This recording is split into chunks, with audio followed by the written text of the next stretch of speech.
Bunyan with RenewableEnergyWorld.com at the ASES Solar 2009 show here in Buffalo, New York. My guest right now is Chris Stimpson. Chris is Executive Campaigner with Solar Nation. Welcome, Chris. Thank you, Jen. It's wonderful to be here and to see you. Good. Great to see you too. Tell us a little about the history of Solar Nation and how it got started, what it's all about. Sure. Well, Solar Nation was started some 2 years ago, chiefly by a group known as Solar Circle, which is a network of solar professionals in the solar business and in academia and in government. And they saw a need for a grassroots advocacy group. There really wasn't a nationwide grassroots advocacy group for solar power.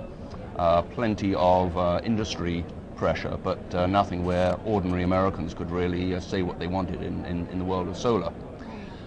So that was started. I came on as executive campaigner 2 years ago. Our membership rather quickly ramped up to 15,000. Wow.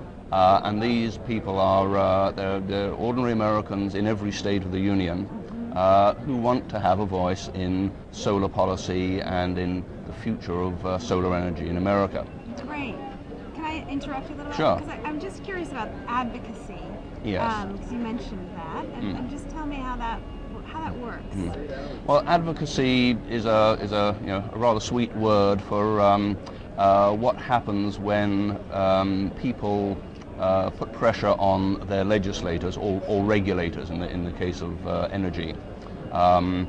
When you hear of thousands of letters or emails arriving in Congress over a particular bill or something like that, that is usually organized by an advocacy group. I mean, probably the most familiar one to you would be something like MoveOn.org. Solar Nation is Solar Power's version of MoveOn.org. And these days, I talk about sending letters to legislators. In fact, these days it's all terribly electronic, and it's done by telephone or email typically. People often wonder, does it work? A lot of messages flying around from different groups. Are the lawmakers actually taking notice of them? The way I see it is, if you had a single issue group sending messages to legislators, and on the other side they've got their party affiliations and perhaps their lobbyists, you could say that it doesn't work. But when you have a combination of influences, it does. When a legislator gets input from, say, Solar Nation, National Resources Defense Council, Union of Concerned Scientists, League of Conservation Voters, groups like that, and then at the grass tops level they get input from industry and from actual lobbyists. They're getting it from both sides, and they're realizing that what those lobbyists and industrial people are saying is backed up by a groundswell of opinion from Joe Average. I see. And that's where it works. Yeah. So what are some of the accomplishments in terms of solar policy in the past year or so? Well, on the national level, the big one really was the investment tax credit passage, which was a long and hard-fought battle. In fact, the very first action I put out in July 2007 was an amendment to the energy bill. And it wasn't until October last year, October 2008, with the Recovery Act, that the investment tax credits finally got through. It was an extension of the investment tax credits, 8 years for solar and a year for things like wind. Of course, what happened with the economy right then kind of nullified a lot of the effect of that. So then we went straight on to the battle of having those tax credits become monetized grants, and that has happened as well through DOE and Treasury. So that's really very, very important in getting distributed solar generation affordable by a lot of Americans. Yeah, so what are the challenges now, or what's the new policy push that the solar industry is looking for? Well, it's kind of multifaceted because there are a lot of different versions or a lot of different elements of the energy bill, quote, the energy bill, going through Congress right now, and it's actually still kind of in committee. There's one element of it which is the renewable electricity standard. You know, as you probably know, more than half of the states have their own renewable electricity standard, which says that utilities must get a certain percentage of their power from renewable sources by a certain date. So there's a national RES bill going through. There's a transmission bill in committee to improve the transmission infrastructure to get electrons from the clean sources where they're being generated, which could be, in the case of solar, in the American Southwest with the large solar farms. Thirdly, you've got a climate bill, which is going through committee at the moment and is close to being approved on the Democratic side of the House. And finally, a cap and trade or cap and dividend bill, which is being championed by Maria Cantwell. All of those are going through.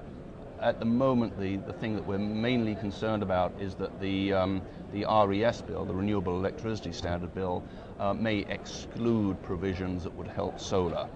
Yeah, talk about that. So, because we hear about solar carve-outs in the RPS or an RES. Why is that important? Well, because if a utility is told, okay, you have to get 25% of your energy from a clean source by the year 2020 or 2025, first of all, the utility probably doesn't want to do that. It's not business as usual. Right. And I don't have to be unkind to the utility industry to say that. However, if they have to do that, then probably the easiest thing for them to do is to look for large-scale renewables like wind farms, 400 megawatt wind farms, which will take up a big chunk of that RES burden from them. It's the less favorite option for them is distributed solar. You know, hundreds and hundreds of Joe averages in their power area. Small businesses, homeowners. Yeah, getting 3 kilowatts at a time and wanting to feed that onto the grid in their area.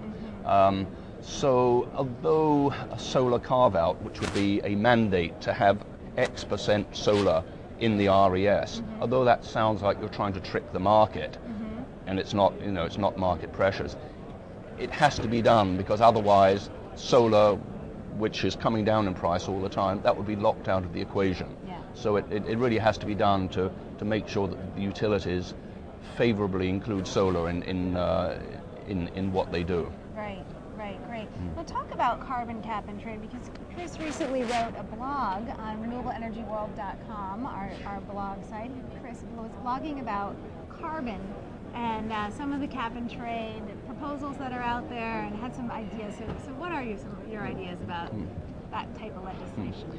Well, I would like to be convinced, for instance, that whether we go the cap and trade route, which seems to be where we're going at the moment, at least that's where the bill is, the Cantwell bill, whether we do that or we do a straight carbon tax, I want to know that this can't be gained by the emitters who it's aimed at. Right. In other words, if you have a cap and trade bill where utilities are told there is a cap on the amount of carbon you can emit, and if you go over it, then you have to buy permits to be able to do that. In a lot of regulated situations, there's nothing to stop a utility doing nothing at all, going over the cap, having to pay to buy those permits, and passing that cost on to the consumer. Right back to the consumer. Yeah. You know, there's nothing intrinsic in that bill that forces them to take the renewable route. Right. Which is really why it's odd that all these bills are separate bills. You know, if there's a renewable energy standard bill, it tells the utility, well, yes, you know, you've got to make an effort to go for renewables. Similarly, on a straight carbon tax, well, the issue there is that's simpler. That affects everybody. You know, what it costs you to fill up your car, what it costs you to heat your home. But it's very difficult politically for a lot of legislators to do. Yeah. You know, whether you agree with it or not, if your opponent comes out with a carbon tax, that gives you a wonderful hammer to hit him with next time around. Yeah. Now, I've heard it said that the way to do this is to have a, quote, tax-neutral carbon tax, in that you impose a carbon tax, but then you reduce some other tax on individuals. You reduce income tax or payroll tax. Now, that just sounds as if it's money going around in a circle. Yeah. But there's another way of looking at that, which is that if I have to pay more for heating and gasoline, but I make it up somewhere else, now I have a choice, a lifestyle choice, Right. where I would reduce the impact of the carbon tax on my life. And I make out now because my tax somewhere else is less. Yeah. Yeah. It comes kind of close to the European idea of tradable carbon allowances there. I don't think we would ever do that because that's kind of very 1984-ish. But a quote, tax-neutral carbon tax may be the simplest and most effective way to do that. Great. Yeah. Yeah. It sounds very interesting. So the last thing I want to ask you about is your new relationship with ASES. Solar Nation and now ASES are joined. Yes? Talk about that a little bit. Sure. ASES realized that, and we realized that there's a great synergy, huge synergy between what ASES does and what Solar Nation does. We both appeal to the grassroots level. We're not associated with a trade organization. We're both into advocacy and education and outreach. It's a very natural match. So Solar Nation will be part of ASES, is currently today as I speak part of ASES. I will be continuing the advocacy work that I do, and in fact this gives me an opportunity to extend the advocacy more into the states and push it down to more local levels. You know, a lot of the advocacy that I do is at the congressional level. I do quite a bit of it at the state level, but this makes me more visible to those folks at the state level trying to make things happen with you know, state regulators, state renewable standards.